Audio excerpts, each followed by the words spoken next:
Hi everyone. तो सबसे पहले तो मैंने वीडियो के डिस्क्रिप्शन में टाइम्स टाइम्स दे दिए हैं, तो आप अपने हिसाब से इंपॉर्टेंट पार्ट्स पे उनकी हेल्प से जंप थ्रू कर सकते हो। अब हम देखते हैं आज का अपना प्रायोरिटी क्यू से रिलेटेड क्वेश्चन। तो क्वेश्चन का नाम है construct string with repeat limit. तो क्वेश्चन पढ़ते हैं। This says you are given a string as an integer repeat limit. तो हमें एक स्ट्रिंग दी गई है और एक इंटीजर दिया गया repeat limit, and then we need to construct a new string repeat limited string. ठीक है, तो ये स्ट्रिंग बनानी है कुछ कंडीशंस के साथ। तो सबसे पहले तो हमें जो गिवन स्ट्रिंग है एस, उसके कैरेक्टर से ये स्ट्रिंग फॉर्म करनी है। Secondly this is no letter appears more than repeat limit times. तो जो हमें यहाँ पे एक इंटीजर रिपीट लिमिट दिया है ना, इससे ज्यादा बार कोई सा भी कैरेक्टर रिपीट नहीं होना चाहिए इन आरो। ठीक है, ये पॉइंट हमें ध्यान रखना है कि एक बार में कोई भी कैरेक्टर रिपीट नहीं होना चाहिए रिपीट लिमिट टाइम से ज्यादा। एंड थर्ड कंडीशन जो है कि ये जो हमें स्ट्रिंग रिटर्न करनी है ना, ये लेक्सिकोग्राफिकली लार्जेस्ट होनी चाहिए। तो ये तीन कंडीशन के साथ हमें अपनी स्ट्रिंग फॉर्म करनी है।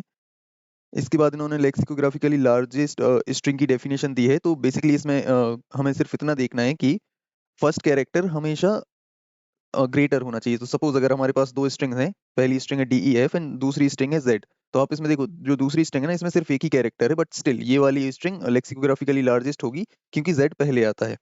और सपोज अगर दो स्ट्रिंग्स ऐसी दी गई हैं डी ई एफ जी, तो सिंस यहाँ पे इनिशियल सारे कैरेक्टर सेम है, तो जो भी स्ट्रिंग ज्यादा लेंथ वाली होगी वो हमारी लेक्सिकोग्राफिकली लार्जेस्ट स्ट्रिंग होगी। तो ये लेक्सिकोग्राफिकली लार्जेस्ट स्ट्रिंग की डेफिनेशन हो गई। तो एग्जांपल्स देखते हैं। एग्जांपल वन में हमारे पास ये गिवन स्ट्रिंग है और रिपीट लिमिट की वैल्यू हमारे पास 3 है। तो हमें लेक्सिकोग्राफिकली लार्जेस्ट स्ट्रिंग फॉर्म करनी है, राइट। तो हम जैसा हमने अभी डिस्कस किया कि अगर z मिल जाता है हमें, तो वो सबसे ज्यादा लार्जेस्ट स्ट्रिंग फॉर्म करेगा, राइट। तो हम ट्राई करेंगे कि जितने भी z कैरेक्टर्स है ना, हम उनको सबसे पहले रखें, राइट। तो यहाँ पे वही किया गया। अब देखिए, रिपीट लिमिट 3 है, तो हम 3 से ज्यादा z एक साथ रख नहीं सकते, राइट। एक टाइम पे हम मैक्सिमम 3 ही z रख सकते हैं। तो हमने यहाँ पे जाके स्ट्रिंग में फाइंड किया, तो हमारे पास एक और एक दो z थी, तो हमने यहाँ पे दो z को शुरू में रख दिया। और इसके बाद हम अगला बड़े से बड़ा कैरेक्टर फाइंड करने चले गए। तो यहाँ पे देखिए हमारे पास अगर हमने एक बार z को रिमूव कर दिया, तो हमारे पास c बच रहे हैं, राइट। दो c यहाँ पे हैं और दो c यहाँ पे हैं, बट अगेन हमारे पास एक लिमिट है कि हम 3 से ज्यादा कैरेक्टर एक साथ नहीं ले सकते। तो यहाँ पे वही किया है, 3 c's को एक साथ रख दिया है और फिर अगला कैरेक्टर फाइंड करने चले गए। अब देखिए, जैसे ही हमने यहाँ पे 3 c's का यूज कर लिया, चौथी c को हम अभी यूज नहीं कर सकते, हमें कोई कवर जरूरी है, राइट। अगला c यूज करें, तो इसीलिए यहाँ पे एक a का यूज किया गया है एज अ कवर। तो देखिए, 3 c के बाद a को पुट कर दिया और उसके बाद वापस बचा हुआ c यहाँ पे ऐड कर दिया है। एंड दिस इज हाउ ये जो स्ट्रिंग बनी है ना, ये एकदम लार्जेस्ट पॉसिबल स्ट्रिंग बनेगी। तो ये हमारा आंसर था एग्जांपल वन का। एग्जांपल टू देखते हैं। यहाँ पे रिपीट लिमिट 2 है। तो सबसे पहले तो अगेन इस स्ट्रिंग का जो सबसे बड़ा कैरेक्टर है वो बी है, राइट। तो यहाँ पे दो बीस को पिक किया है और उनको एक साथ रख दिया है। अब अगेन चूंकि हमारे पास एक दो की लिमिट थी, तो हम जो तीसरा बी, यहाँ पे देखिए बी 3 अवेलेबल है, तो हम तीसरे बी को अभी यूज नहीं कर सकते, हमें चाहिए कि कोई कवर हो। और ऑब्वियस सी बात है, हम सिर्फ कवर की फॉर्म में एक ही कैरेक्टर यूज करेंगे, राइट। अगर हम दो ए को यूज कर लेते, सपोज जैसे यहाँ पे अभी एक ए को कवर की फॉर्म में यूज करके फिर से बी को यूज कर लिया है और उसके बाद बचे हुए एज को फिर लिख दिया है। तो अगर मान लीजिए मैं इसी एग्जांपल में A B A B A B, तो हमने यहाँ पे सबसे पहले जो आंसर आ रहा है ना, वो वाली स्ट्रिंग लिख दी। तो दो बीस का यूज किया, फिर एक ए का यूज किया और फिर बी का यूज करने लगे। सपोज हम यहाँ पे कवर की फॉर्म में दो ए यूज कर लेते, बी बी ए बी। तो अब देखिए, ये यहाँ तक स्ट्रिंग सेम है, बी बी ए तक। बट हमारी जो आंसर वाली स्ट्रिंग है ना, करेक्ट, उसमें आप देख सकते हो कि बी आ रहा है, बट हमारी स्ट्रिंग में ए आ रहा है, तो ए छोटा होता है, राइट। तो अगर ए छोटा है, तो ये वाली स्ट्रिंग लेक्सिकोग्राफिकली लार्जेस्ट नहीं हो सकती। तो इसलिए हम कवर में हमेशा एक ही कैरेक्टर का यूज करेंगे। ये एक इंपॉर्टेंट पॉइंट था यहाँ पे नोट करने वाला। और उसके बाद ये कंस्ट्रेंट्स में हमारे पास जो मैक्सिमम लेंथ है, या जो रिपीट लिमिट की मैक्सिमम वैल्यू है 10⁵ हो सकती है। और एस में केवल लोअर केस इंग्लिश लेटर्स रहेंगे। तो अब अगर हम इसके ब्रूट फोर्स सॉल्यूशन के बारे में सोचें, तो सबसे जो एक्सट्रीमिस्ट नाइव अप्रोच हो सकती है वो क्या हो सकती है। तो देखिए, हम क्या करेंगे कि हम सारी की सारी स्ट्रिंग्स जनरेट कर लेते हैं ना। हमें अल्टीमेटली करना तो यही है कि इसमें से एक ऐसी स्ट्रिंग फाइंड करनी है जो कि हमारी गिवन कंडीशंस के हिसाब से मैक्सिमम या लार्जेस्ट हो सके, राइट। तो हम क्या करेंगे, इससे सारे कॉम्बिनेशंस जनरेट कर लेते हैं। तो यहाँ पे एक कॉम्बिनेशन आएगा C1, उसके बाद एक कॉम्बिनेशन आएगा C2, फिर C3 एंड सो ऑन, और बीच में कहीं पे हमारा आंसर भी आ रहा होगा, राइट। इस तरीके से हमारे सारे कॉम्बिनेशंस जनरेट हो रहे होंगे और यहाँ पे बीच में कहीं पे हमारा एक आंसर भी आ रहा होगा, राइट। तो हम क्या करेंगे, एक बार हमने जब ये सारी कॉम्बिनेशंस जनरेट कर लिए, तो हम एक स्ट्रिंग या फिर एक आंसर नाम का वेरिएबल लेके रख लेंगे और इन सारे कॉम्बिनेशंस पे आइटरेट करेंगे। और हमारी ये जो कंडीशन है ना कि 3 बार से ज्यादा कैरेक्टर रिपीट नहीं होना चाहिए, ये चेक करते जाएंगे। और इस तरीके से जो भी हमें ये सपोज पहली स्ट्रिंग मिली थी, लेट्स सी एक स्ट्रिंग पे ड्राई रन करके ही देख लेते हैं कि हमारी जो पहली स्ट्रिंग मिली थी वो हमें यही जो गिवन स्ट्रिंग है ना, यही मिली थी, सी सी जी ए जी सी सी। तो हमने एक अभी के लिए एक एम्प्टी स्ट्रिंग ली हुई है। तो जब हम इस पे आए तो अभी के लिए देखो, हमने जब चेक किया कि क्या हमारी स्ट्रिंग में ये सी 3 बार से ज्यादा आ रहा है, तो the answer to that is no. तो हम इसको अपने स्ट्रिंग में स्टोर कर लेंगे, या फिर एक और टेम्पररी करके स्ट्रिंग ले लेंगे, और उसमें इससे जो मैक्सिमम लेंथ की स्ट्रिंग बन रही है ना, वो स्टोर कर लेंगे। तो अभी के लिए देखिए, जो हमारी टेम्प स्ट्रिंग बनेगी ना, यहाँ पे कहीं पे भी वायलेशन नहीं हो रहा है, तो ये कंप्लीट स्ट्रिंग ही हमारी टेम्प स्ट्रिंग में आ जाएगी, राइट। तो मैंने इसको कंप्लीट स्ट्रिंग को हमारी टेम्प वाली स्ट्रिंग में रख दिया, और फिर हमने अपने आंसर वाली स्ट्रिंग से कंपेयर किया, राइट। जो भी अभी हमारी स्ट्रिंग वाली एस टी आर स्ट्रिंग चल रही है ना, वो अभी के लिए एम्प्टी है। तो अगर ये एम्प्टी है और टेम्प में कोई कंडीशन वायलेट नहीं हो रही है, तो हम क्या करेंगे, स्ट्रिंग को टेम्प से अपडेट कर देंगे। तो हमारी जो नई स्ट्रिंग बन गई वो ये बन गई, जी ए जी सी सी। तो अभी के लिए हमारा आंसर सिर्फ ये है। अब हम इसके जब और आगे जाएंगे तो हमें कहीं पे ये वाली स्ट्रिंग मिल रही होगी, राइट, टेम्प में। तो हमने टेम्प में पहले तो इसको लिया, और इससे चेक किया, तो देखिए जी पे कंडीशन वायलेट नहीं हुई, यहाँ पे वायलेट नहीं हुई, यहाँ पे कहीं पे भी कंडीशन वायलेट नहीं हुई। तो ये स्ट्रिंग सेटिस्फाई कर रही है हमारे आंसर को, राइट। तो अगर ये वाली स्ट्रिंग आंसर को सेटिस्फाई कर रही है, तो हम क्या करेंगे, अपनी जो स्ट्रिंग वाला जो आंसर वाली स्ट्रिंग है ना, इसको अपडेट कर देंगे इस वाली स्ट्रिंग से। अगेन इसमें एक और बात नोट करने वाली ये रहेगी कि सपोज हमें कोई ऐसी स्ट्रिंग मिल जाती, जी जी सी सी सी ए सी सी सी सी सी, और ऐसे एंड सो ऑन, कई सारे सीज आ रहे हैं लास्ट में। तो हम क्या करेंगे, यहाँ पे जब तक हमारी कंडीशन वायलेट नहीं हो रही ना, इस पॉइंट तक देखिए, यहाँ पे 3 ही सी आ रहे हैं एक साथ, तो हम सिर्फ इतनी स्ट्रिंग को अपने आंसर का पार्ट बनाएंगे। तो ये बात हमें नोट करने वाली थी इस अप्रोच में। तो हम इस तरीके से अपनी जो आंसर स्ट्रिंग है वो फाइंड कर सकते हैं। अब अगेन हमें अगर ये सारे कॉम्बिनेशन जनरेट करने हैं, तो इसके लिए हम क्या करेंगे, एक पावर सेट करके एल्गोरिदम होती है, या तो उसका यूज कर लेंगे, या फिर रिकर्सिव कोड लिख के भी ये काम किया जा सकता है। तो हम इस तरीके से ये सारे कॉम्बिनेशन जनरेट कर लेंगे। अब अगर हम सारे कॉम्बिनेशन जनरेट कर रहे हैं, तो इसके लिए जो टाइम कॉम्प्लेक्सिटी होगी वो होगी एन फैक्टोरियल, राइट। और एन फैक्टोरियल को अगर हम और सिंपल टर्म्स में लिखें, तो ये अराउंड एन स्क्वायर आएगा। अब अगेन ये तो हो गई सिर्फ कॉम्बिनेशन जनरेट करने की टाइम कॉम्प्लेक्सिटी। इसके बाद हमें ये स्ट्रिंग फाइंड भी करनी है, राइट, इन सारी स्ट्रिंग्स पे ट्रैवर्स करके। तो यहाँ पे भी एन टाइम लगेगा। तो इस तरीके से जो टोटल टाइम कॉम्प्लेक्सिटी निकल के आएगी इस सॉल्यूशन की, वो होगी एन क्यूब। अब एन की वैल्यू 10⁵ भी पॉसिबल है, राइट, हमारे केस में। तो अगर ये 10⁵ है एन की वैल्यू, तो वर्स्ट केस में ये टाइम कॉम्प्लेक्सिटी चली जाएगी 10⁻15 तक। और एक सेकंड में इतने ऑपरेशन पास नहीं हो सकते, क्योंकि मैक्स ऑपरेशन ही 10⁻7 के आसपास जो हैं वो एक्सेप्ट हो सकते हैं इन अ सेकंड। तो इसलिए ये वाला सॉल्यूशन तो एक्सेप्ट नहीं हो पाएगा। तो ऑप्टिमाइज्ड अप्रोच को समझने के लिए मैंने यहाँ पे ये एग्जांपल लिया है। अब अगर हम कुछ पॉइंट्स नोट करें ना हमारी रिक्वायरमेंट्स के हिसाब से, तो सबसे पहला पॉइंट क्या है हमारा, कि हमें लेक्सिकोग्राफिकली लार्जेस्ट स्ट्रिंग फॉर्म करनी है, राइट। तो इसका और सिंपलर टर्म्स में मीनिंग क्या होगा, कि हमें जो मैक्सिमम कैरेक्टर है ना, या लार्जेस्ट कैरेक्टर है, इसको हमें पिक करना है, और सबसे पहले इसको हमें स्टार्टिंग में रखना है, right. So start with largest character, ये हमारा पहला पॉइंट है, राइट।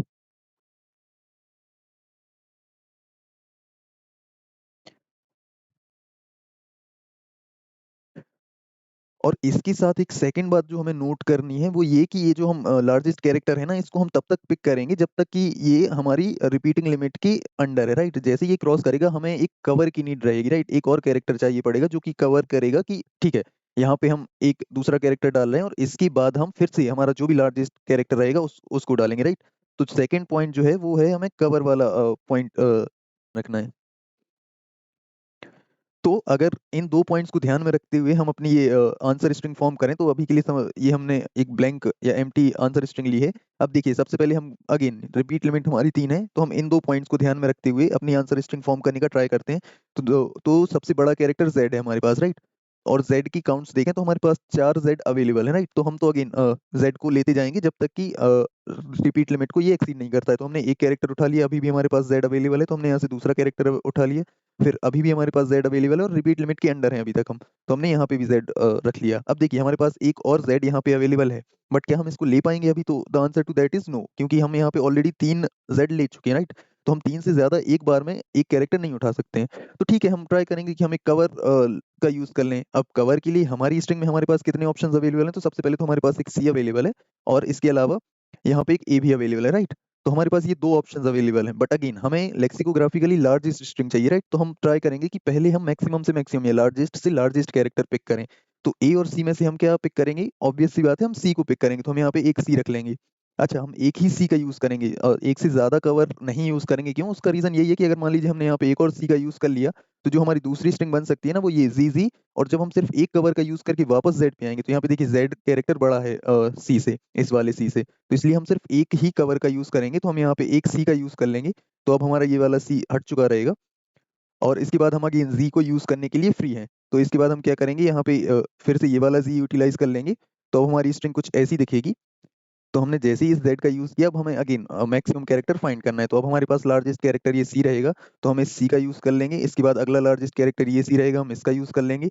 फिर अगला लार्जेस्ट हमारे पास ये वाला c मिल जाएगा, तो हम इस c का यूज कर लेंगे। और इसके बाद देखिए, अब हम 3 c's का यूज ऑलरेडी कर चुके हैं। तो पहले तो अब हमारे पास कोई c यहाँ पे अवेलेबल नहीं है, बट एक बार के लिए मान लीजिए यहाँ पे कोई c होता अभी, तो भी हम इसका यूज नहीं कर पाते, हमें कवर का यूज करना होता, राइट। तो अभी के लिए तो इसमें c है ही नहीं। हम अपने इस एग्जांपल पे वापस आते हैं। तो यहाँ पे हमें अब अगेन लार्जेस्ट कैरेक्टर फाइंड करना है, राइट। तो हमारे पास अब जो लार्जेस्ट कैरेक्टर बचा है वो सिर्फ ए ही बचा है, तो हम यहाँ पे एक ए का यूज कर लेंगे। और इसके बाद अगेन फिर से हमें बाकी बची हुई स्ट्रिंग से लार्जेस्ट कैरेक्टर फाइंड करना है, राइट। तो अगला हमारा लार्जेस्ट कैरेक्टर ए होगा, फिर से हम अगला लार्जेस्ट कैरेक्टर ए पिक करेंगे। और इसके बाद हमारे पास देखिए इतने एज और बच रहे हैं, बट हमारे पास कोई कवर अवेलेबल ही नहीं है। तो सिंस हमारे पास अब कोई कवर अवेलेबल नहीं है और हम 3 से ज्यादा कैरेक्टर पिक नहीं कर सकते, तो हम इन सारे कैरेक्टर्स को छोड़ देंगे। और ऐसा करके ये हमारी फाइनल स्ट्रिंग बनने वाली है। तो इससे हम जो हमने अभी डिस्कस किया है सॉल्यूशन, इससे हम ना एक बात पे पहुंच सकते हैं कि इसी हमें किसी भी पॉइंट पे ना जो मैक्सिमम या जो लार्जेस्ट कैरेक्टर है ना, वो फाइंड करना है कि लार्जेस्ट कैरेक्टर क्या है। अब देखिए, अगर हम ऐसे हर बार पूरी स्ट्रिंग पे आइटरेट कर करके फाइंड करेंगे कि अभी हमारा इस पॉइंट ऑफ टाइम पे लार्जेस्ट कैरेक्टर जेड है, तो ये बहुत ज्यादा टाइम कंज्यूम करेगा, राइट। और दूसरी बात, ये मेंटेन करना भी दिक्कत वाला काम हो जाएगा। फिर हमें क्या करना पड़ेगा, एक दूसरा वेक्टर टाइप का कुछ विजिटेड वेक्टर लेना पड़ेगा, जो कि हर इंडेक्स पे जाके बताएगा कि ठीक है, मैंने इस इंडेक्स का z यूज कर लिया है, तो इसको काउंट मत करो, राइट। तो ये बहुत ज्यादा कॉम्प्लेक्स हो जाएगा सॉल्यूशन। तो इससे बेटर अप्रोच क्या हो सकती है कि देखिए, हम अगर ये सारी काउंट्स स्टोर करा लें शुरू में ही, जैसे कि, तो इस तरीके से अगर हम ये सारी काउंट स्टार्टिंग में ही स्टोर करा लें, तो इसके बाद क्या होगा, हमें अपना अगेन फिर से अगर हम आंसर फॉर्म करें इस काउंट वाली वेक्टर की हेल्प से, तो देखिए ये बहुत ज्यादा सिंपल हो जाएगा। हम क्या करेंगे, यहाँ से फाइंड करेंगे कि सबसे पहले तो सबसे लार्जेस्ट कैरेक्टर क्या है, तो ये बताएगा हमें कि सबसे लार्जेस्ट कैरेक्टर जेड है, राइट। तो हमें इतना मिल गया कि हमें z को अपनी आंसर स्ट्रिंग में ऐड करना है। अब दूसरा पॉइंट आता है कि हम इसको कितनी बार ऐड करें इस z को। तो अगर हमारा जो काउंट आया है वो 3 से ज्यादा है, तो हम इसको एटलीस्ट 3 बार तो ऐड कर ही लेंगे बिना सोचे समझे। अब 3 बार ऐड कर लिया है हमने, तो ये काउंट हमें चेंज करना होगा, राइट, ताकि हमें अगली बार के लिए ये काउंट सही मिल जाए। तो हम यहाँ पे ये काउंट चेंज कर देंगे। और अब हमें एक कवर का यूज करना है, तो हम क्या करेंगे, एक कवर का यूज कर लेंगे, और ये कवर वाला हमने जो भी कैरेक्टर यूज किया है उसके काउंट को भी घटा देंगे। तो देखिए, अभी हमने यहाँ से 4 कैरेक्टर्स का यूज किया है, और वो 4 कैरेक्टर हमारी आंसर स्ट्रिंग में आ गए हैं। इसके बाद मूविंग अहेड, हमने सिंस एक कवर का यूज कर लिया है, तो हम यहाँ पे फिर से सिंपली इससे पूछ लेंगे कि लार्जेस्ट कैरेक्टर क्या है। तो ये हमें फिर से बता देगा लार्जेस्ट कैरेक्टर जेड है। अब हम अगेन ट्राई करेंगे कि क्या हम 3 काउंट ले सकते हैं, तो वो यहाँ पे 3 नहीं ले सकते क्योंकि अवेलेबल ही एक है। तो हम यहाँ से एक कैरेक्टर का यूज कर लेंगे, और अब ये हमारा जेड इससे कंप्लीटली उड़ चुका है। फिर हम अगेन सेम काम करेंगे कि फिर से लार्जेस्ट कैरेक्टर पिक करेंगे। तो यहाँ पे देखिए 3 काउंट्स अवेलेबल हैं, तो हम तीनों को कंज्यूम कर लेंगे, और अब ये खत्म हो जाएगा यहाँ से। फिर हमारे पास ए की 8 एज अवेलेबल है, राइट, बट हम उसमें से मैक्सिमम 3 ही यूज कर पाएंगे, तो हमने यहाँ पे 3 एज का यूज कर लिया। तो इस तरीके से अगर हम पहले से काउंट मेंटेन कर पाए, तो बहुत इजीली हम अपनी स्ट्रिंग फॉर्म कर पा रहे हैं, राइट। हमें बार बार ये आइट्रेशन नहीं करना पड़ रहा है पूरी स्ट्रिंग पे। तो इसके बाद ना अब हमें डिसाइड करना है कि ये डेटा स्ट्रक्चर क्या होगा, राइट। अभी अगर हम इसको वेक्टर लेंगे, तो वेक्टर में भी हमें बार बार इस पे जा जाके आइटरेट तो करना ही पड़ेगा ना, कि कौन सा कैरेक्टर मैक्सिमम है। अच्छा, एक बार हमने ये पता कर भी लिया कि कौन सा कैरेक्टर मैक्सिमम है, फिर हमें वो कवर के लिए अगेन पीछे आना पड़ेगा और इंडेक्सेस को एडजस्ट करना पड़ेगा। इससे एक अच्छी अप्रोच क्या हो सकती है, किसी, जैसे ही हमने बोला ना कि हमें किसी भी पॉइंट पे मैक्सिमम कैरेक्टर चाहिए, राइट। तो मैक्सिमम या मिनिमम वैल्यूज प्रोवाइड करने वाला जो बेस्ट डेटा स्ट्रक्चर होता है वो होता है हीप्स, राइट, हीप्स या प्रायोरिटी क्यू। तो यहाँ पे हम प्रायोरिटी क्यू का यूज करेंगे, और मैक्स हीप, प्रायोरिटी क्यू में भी 2 क्यूज हो सकते हैं, राइट, मैक्स हीप और मिन हीप। तो अगर हम मैक्स हीप का यूज करें, तो मैक्स हीप इसी के लिए, मैक्स हीप की जो मोस्ट इंपॉर्टेंट प्रॉपर्टी होती है कि ये हमें मैक्सिमम वैल्यू हमेशा टॉप पे दे देता है। तो अगर हम मैक्स हीप का यूज करें, तो हमें ये जो हम अभी लार्जेस्ट कैरेक्टर फाइंड कर रहे थे ना, ये हमें हमेशा टॉप पे मिल जाएगा। उसके बाद हमें कवर के लिए भी एक सेकंड लार्जेस्ट वेरिएबल चाहिए होगा, राइट, या सेकंड लार्जेस्ट कैरेक्टर चाहिए होगा। तो हमें कवर के लिए जो कैरेक्टर चाहिए वो हमें सेकंड पे मिल जाएगा, क्योंकि सेकंड टॉप पे। तो बस हम यहाँ पे प्रायोरिटी क्यू का यूज करेंगे, और फिर उसमें हम ये दोनों चीजें स्टोर करा रहे होंगे कि कौन सा कैरेक्टर है और उसका काउंट क्या है। तो इससे अगर हम एक बार इस क्वेश्चन को जल्दी से ड्राई रन करें, तो हम यहाँ पे एक मैक्स हीप का यूज करने वाले हैं, जिसमें कि हम पेयर्स को स्टोर करेंगे, जिसमें, और इस पेयर में जो पहली वैल्यू होगी वो होगी कैरेक्टर, और जो दूसरी वैल्यू होगी वो होगी इस कैरेक्टर का काउंट। अब सबसे पहला क्वेश्चन तो यही आता है कि हम ये प्रायोरिटी क्यू को फिल कैसे करेंगे। तो देखिए, 2 ऑप्शंस है हमारे पास। सबसे पहला तो कि हम हर एक कैरेक्टर पे जाएं और प्रायोरिटी क्यू में फाइंड करें कि अगर ये कैरेक्टर पहले से पड़ा है तो हम उसको पहले पॉप करें, और उस का काउंट बढ़ा के उसको वापस से इसमें पुश करें, राइट। ये हमारे पास पहला ऑप्शन है। इससे एक बेटर ऑप्शन ये हो सकता है कि हम एक बार के लिए इस अपनी इस स्ट्रिंग पे आइटरेट कर लें, और एक वेक्टर में ये सारी फ्रीक्वेंसी काउंट को स्टोर कर लें। तो what do I mean by this, कि हम सबसे पहले तो एक वेक्टर ले लेंगे 26 साइज का। 26 साइज का ही क्यों, क्योंकि इसमें क्या होगा कि हर एक इंडेक्स जो है वो एक कैरेक्टर को रिप्रेजेंट कर सकता है। तो अगर ये हमारा लास्ट के इंडेक्स है 25th इंडेक्स, तो हम यहाँ पे z के लिए काउंट को स्टोर कर लेंगे जितने भी हमारे पास z अवेलेबल हैं। तो हम यहाँ पे 4 का यूज कर लेंगे, फिर हम 0th इंडेक्स पे 8 फिल कर देंगे, और उसके बाद जो भी c का इंडेक्स होगा वहां पे जाके 4 को फिल कर देंगे। तो हमारे पास ये फ्रीक्वेंसी वाला वेक्टर अगर एक बार आ गया है, तो हम बस यही इस वेक्टर पे आइटरेट करके 0th इंडेक्स को a मान लेंगे, लास्ट इंडेक्स को z मान लेंगे, और इसी तरीके से बीच के इंडेक्सेस को भी कैरेक्टर में कन्वर्ट करके जो भी यहाँ पे काउंट है उसको हम अपनी फ्रीक्वेंसी वाली हीप में पुश कर देंगे। अगेन यहाँ पे भी एक बात नोट करने वाली है कि हम जीरो जिनमें अवेलेबल है ना उनको फिल नहीं करेंगे, क्योंकि जीरो को हम वैसे भी यूज नहीं करने वाले हैं। तो सारे नॉन जीरो काउंट्स को हम अपनी इस मैक्स हीप में पुश कर लेंगे। तो यहाँ पे जैसे हमने किया है ना, फर्स्ट इंडेक्स पे 8 था, तो हमने प्रायोरिटी क्यू में ए के लिए 8 पुश कर दिया है।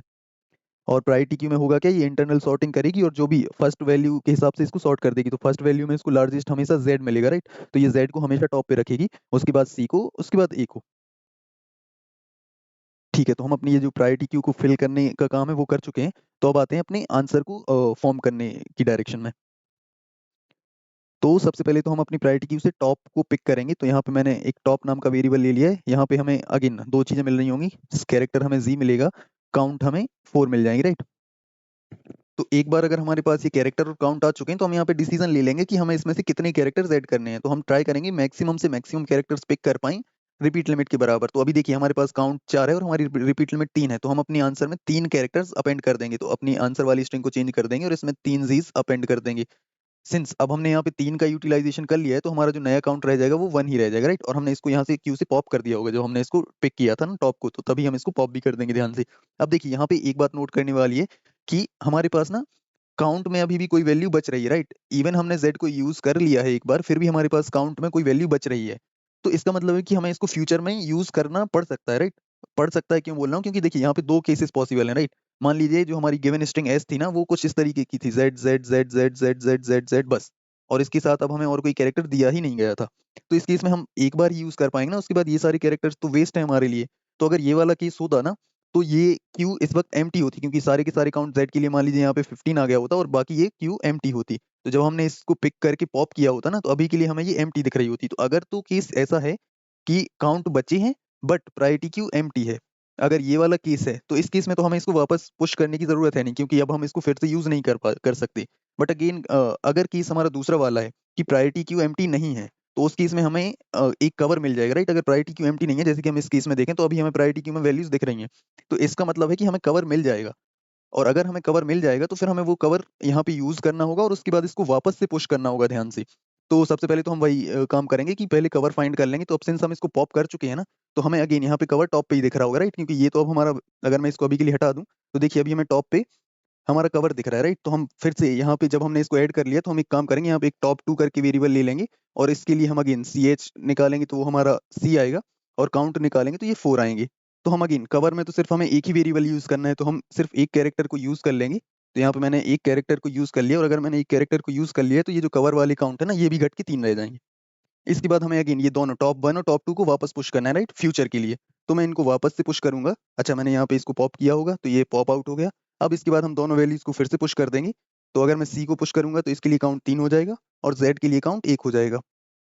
तो देखिए एक आइटरेशन के बाद ना हमारी स्ट्रिंग इतनी फॉर्म हो गई है, और इसके बाद हमारी जो नई प्रायोरिटी क्यू है वो कुछ ऐसी दिख रही है। तो जब हम अपने अगले आइटरेशन में आएंगे ना, हम अपनी प्रायोरिटी क्यू को तब तक प्रोसेस करते रहेंगे जब तक हमारी प्रायोरिटी क्यू एम्प्टी नहीं हो जाती। तो अभी हमारी प्रायोरिटी क्यू में वैल्यूज हैं, राइट। तो हम अगले आइटरेशन के लिए आएंगे, जब हम अगली बार टॉप को पिक करेंगे, तो हमें कैरेक्टर जी मिलेगा और काउंट 1 मिल रहा होगा, राइट। हमें यही एग्जैक्ट वैल्यू मिल रही होंगी टॉप के लिए। तो हम क्या करेंगे, अगेन ट्राई करेंगे कि हमें मैक्सिमम से मैक्सिमम कैरेक्टर मिले। अब हमारी आर एल 3 है, जो रिपीट लिमिट है वो 3 है। तो हम यहाँ पे ऑब्वियस सी बात है 3 तो यूज नहीं कर सकते, तो हमारे पास जितने अवेलेबल हम उतने कैरेक्टर्स यूज कर लेंगे। तो यहाँ पे मैंने एक कैरेक्टर को यूज कर लिया, तो अब हमारी स्ट्रिंग कुछ ऐसी दिखेगी, और इसके बाद हमारे जो कैरेक्टर काउंट है ना, ये 0 हो जाएंगे। तो अब अगर हमारे कैरेक्टर काउंट ही 0 हो गए, तो हमें यहाँ पे कोई कवर लेने की जरूरत नहीं, राइट। और इसको वापस से पुश करने की भी जरूरत नहीं है, हमने इसको पॉप कर लिया होगा, राइट, जब हमें z इज इक्वल्स टू 1 मिला था। तो अब हम इस z को वापस से पुश नहीं करेंगे। तो आप देख सकते हो कि हमारी प्रायोरिटी क्यू से एक एलिमेंट हट चुका है। तो अब हमें इसको वापस से पुश करना नहीं है, तो इनको मैं क्लीन कर दे रहा हूँ। और अगेन अब हम अपने अगले आइट्रेशन पे चले जाएंगे। तो जब हम अपने अगले आइट्रेशन पे जाएंगे, तो हमें अगेन फिर से सेम काम करना है। हम सबसे पहले टॉप पिक करेंगे, तो हमें टॉप पे कैरेक्टर मिलेगा सी, और इसके लिए काउंट मिलेगा 3। हम अगेन अपना वही सेम डिसीजन लेंगे कि मैक्सिमम से मैक्सिमम काउंट क्या ऐड कर सकते हैं। तो यहाँ पे देखिए आरएल भी 3 है और काउंट भी 3 है, तो हम इन तीनों को यूज कर लेंगे। तो मैंने यहाँ पे 3 सीज का यूज कर लिया और इसके बाद इस काउंट को अपडेट कर दूंगा, तो ये 3 घट के 0 रह जाएगा। अब देखिए अगर काउंट 0 बचे हैं, इसका मतलब है कि हमें इसको फिर से ऐड करने की जरूरत नहीं है। तो हम यहाँ पे सी को सिर्फ पॉप आउट कर देंगे और इसको वापस से पुश नहीं करेंगे। तो इस तरीके से हमारी प्रायोरिटी क्यू में सिर्फ एक ही एलिमेंट बचा है। अब हम जब अपने अगले आइटरेशन पे आएंगे तो हम इसको भी पॉप करेंगे क्यू से। तो हमने यहाँ पे A8 को पॉप किया तो हमें कैरेक्टर मिला A और काउंट मिली 8। तो हम अगेन यहाँ पे डिसीजन लेंगे कि हमें कितने कैरेक्टर्स ऐड करने हैं। तो हम यहाँ पे एटलीस्ट 3 तो ऐड करेंगे ही करेंगे बिना सोचे। तो हमारे जो नए काउंट आ जाएंगे वो 5 हो जाएंगे। और ये हमारा पहला केस बन गया जो हमने अभी डिस्कस किया था कि काउंट तो ग्रेटर देन 0 है, बट इसके साथ कवर जो है वो अवेलेबल नहीं है। कवर कैसे अवेलेबल नहीं है? जब हमने इसको पॉप किया था, जैसे कि जब मैंने इसको पॉप किया है तो अभी ये हमारी प्रायोरिटी क्यू एम्प्टी है। अगर प्रायोरिटी क्यू एम्प्टी है मतलब कवर अवेलेबल नहीं है। तो अगर कवर अवेलेबल नहीं है तो हमें इन 5 कैरेक्टर्स को ऐसे ही छोड़ देना है, हमें इनको वापस पुश नहीं करना है। और इस तरीके से अगर हम देखें तो हमारी प्रायोरिटी क्यू एम्प्टी हो गई है। तो हम अब वापस से आइट्रेशन के लिए नहीं जाएंगे और हमारा आंसर फॉर्म हो चुका है, राइट। यही आंसर हमने यहाँ पे जब ड्राई रन किया था तो यही सेम आंसर बन रहा था। तो इस तरीके से हम अपना आंसर फाइंड कर लेंगे। तो अब अगर हम जल्दी से टाइम एंड स्पेस कॉम्प्लेक्सिटीज को डिस्कस करें, तो सबसे पहले तो हमने यहाँ पे क्या किया है, ये देखिए फ्रीक्वेंसी वाला वेक्टर प्रिपेयर किया था, राइट। तो फ्रीक्वेंसी वेक्टर को प्रिपेयर करने के लिए हम कंप्लीट स्ट्रिंग पे एक बार विजिट किया होगा। तो इसकी टाइम कॉम्प्लेक्सिटी आ जाएगी O n, जहाँ पे n है number of characters in the string. इसके बाद हमने क्या किया है, इनको अपनी मैक्स हीप में पुश किया, राइट। तो मैक्स हीप में तो हम मैक्सिमम 26 कैरेक्टर्स ही पुश करेंगे। और अगर हम इसको भी लास्ट से पुश करना स्टार्ट करेंगे ना, तो हम सीधा मतलब कोई हमें ये सॉर्टिंग करने की भी जरूरत नहीं रहेगी। तो ये तो हम इसको O1 काउंट बोल सकते हैं या O26 in the worst case, right. तो अगेन इसको O1 बोला जा सकता है। फिर हमने क्या किया है, अपनी इस हीप पे ट्रेवर्स करना चालू किया है। वर्स्ट केस में क्या हो सकता है, देखिए जो हमारी रिपीट लिमिट है ना, अगर ये 1 हो जाए तो हम एट अ टाइम सिर्फ एक ही कैरेक्टर यूज कर रहे होंगे, राइट। तो यहाँ पे भी हमें O n टाइम विजिट करना होगा और अपने pop and push operation perform करने होंगे। तो ये टाइम O n हो सकता है वर्स्ट केस में।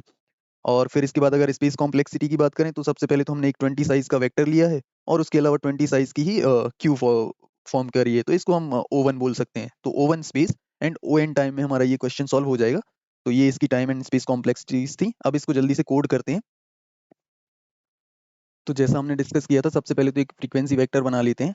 इसको हम 26 साइज का बनाएंगे और नाम फ्रीक्वेंसी दे देते हैं और इनिशियल 0 से कर देते हैं इसको इनिशियलाइज। तो हमें क्या करना है, अपने हर कैरेक्टर पे एक बार विजिट करना है।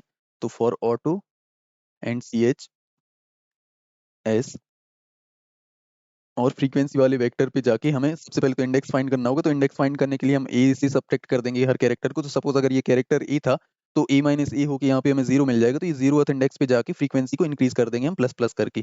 तो यहाँ पे हमने अपना फ्रीक्वेंसी वेक्टर तैयार कर लिया है। इसके बाद अगला टास्क था हमारा प्रायोरिटी क्यू को फिल करना, राइट। तो एक प्रायोरिटी क्यू ले लेते हैं और हमें मैक्स हीप बनानी है, वो भी पेयर टाइप की, राइट। तो यहाँ पे इस पेयर का पहली वैल्यू होगी कैरेक्टर, तो मैंने कैरेक्टर लिख दिया। दूसरी वैल्यू में हमें फ्रीक्वेंसी काउंट रखना है, तो एक इंटीजर ले लिया और इसका नाम PQ दे देते हैं। फिर हमें बस इस अपने वेक्टर पे आइट्रेट करना है। तो हम एक काम करते हैं, वैसे तो सिंस 26 ही कैरेक्टर हैं तो अगर हम स्टार्ट से भी करेंगे तो इंटरनल सॉर्टिंग में कोई इशू नहीं आएगा। बट अगर हम लास्ट से आइट्रेट करें तो हम सिंपली हर बार करेक्ट ऑर्डर में ही पुश कर रहे होंगे।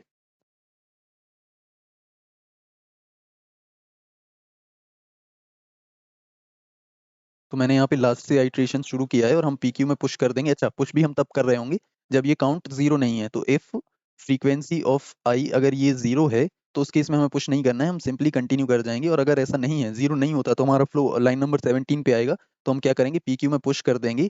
सबसे पहले तो हमें कैरेक्टर फॉर्म करना होगा। तो हम क्या करेंगे, जो भी हमारा अभी इंडेक्स है उसमें A प्लस कर देंगे, तो इससे हमें कैरेक्टर मिल जाएगा। जैसे हमने जब इसमें से A माइनस किया था तो हमें इंटीजर वैल्यू मिल गई थी। ऐसे ही जब हम A प्लस करेंगे, अच्छा सॉरी, हमें पहले A को रखना होगा और फिर जब हम इसमें I प्लस करेंगे तो हमें यहाँ पे कैरेक्टर मिल जाएगा और काउंट हमें मिल जाएंगे फ्रीक्वेंसी ऑफ I से। तो यहाँ से मैंने काउंट पिक कर लिए। तो अब हमने अपनी प्रायोरिटी क्यू भी फिल कर लिए। इसके बाद अगेन हमारा लास्ट स्टेप था, हमें इस प्रायोरिटी क्यू को प्रोसेस करना है। तो एक आंसर नाम की स्ट्रिंग बना लेते हैं जो कि इनिशियली एम्प्टी रहेगी।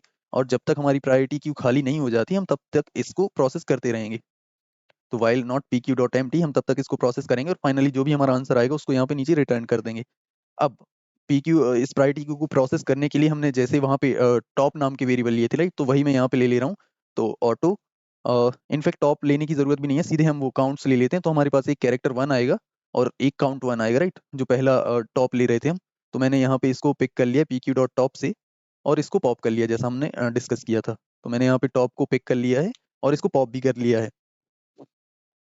अब इसके बाद हमें डिसीजन लेना है कि हमें इसमें से जो भी हमारे पास काउंट आए हैं ना, इनमें से हमें कितने काउंट्स को ऐड करना है। तो एक काम करते हैं, एक वेरिएबल ले लेते हैं ऐड काउंट नाम का, और इसको इसमें जो भी मिनिमम वैल्यू रहेगी, अगर हमारी जो रिपीट लिमिट है अगर वही मिनिमम है तो हम उतने कैरेक्टर्स पिक कर लेंगे, और अदरवाइज काउंट वन में मिनिमम है तो हम उतने काउंट्स यूज कर लेंगे और अपने आंसर में अपेंड कर देंगे इतने काउंट। तो आंसर में मैंने अपेंड कर लिया क्या, ऐड काउंट, और किस कैरेक्टर के लिए, तो वो कैरेक्टर है हमारा CH1।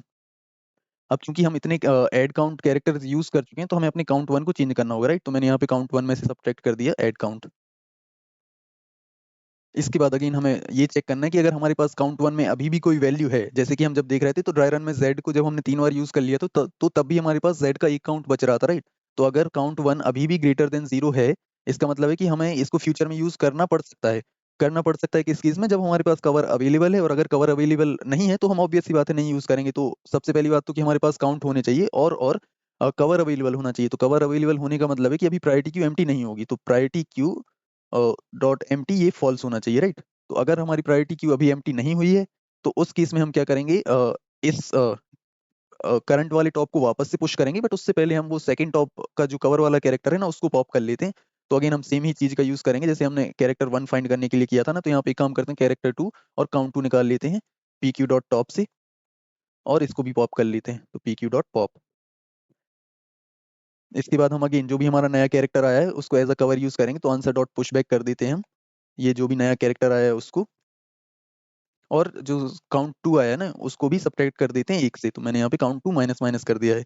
अब इसके बाद हमें अपने ये दोनों कवर और मेन कैरेक्टर्स को वापस से पुश करना है। तो मेन वाले को तो सीधे सीधे पुश कर देते हैं, तो पी क्यू डॉट पुश, और हमारा जो कैरेक्टर था हमें एक पेयर पुश करना है, और हमारा कैरेक्टर था CH1, और काउंट को हम ऑलरेडी अपडेट कर चुके हैं तो काउंट वन इसमें पुश कर देंगे। काउंट टू वाला जो जो सेकंड टॉप था ना, इसको पुश करने के पहले हमें ये ध्यान रखना होगा कि मान लीजिए अगर हमारा जो कैरेक्टर टू सिर्फ एक ही बार अवेलेबल था, काउंट टू सिर्फ एक ही बार अवेलेबल था, तो हम जीरो काउंट को तो पुश नहीं करेंगे, राइट।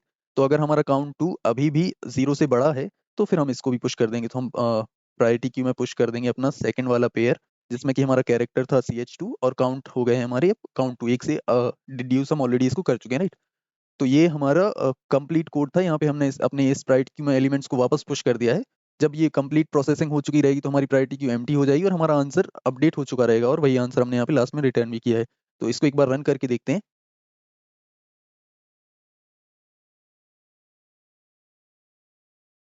ओके, यहाँ पे पुश करने के लिए वेक्टर ब्रेसेस का यूज करना भूल गया।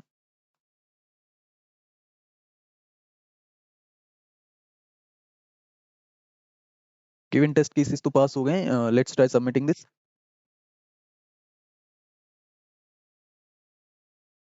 And we have solve this question. तो टाइम एंड स्पेस कॉम्प्लेक्सिटीज हम ऑलरेडी डिस्कस कर ही चुके हैं। So this is it for this question. Thank you, see you.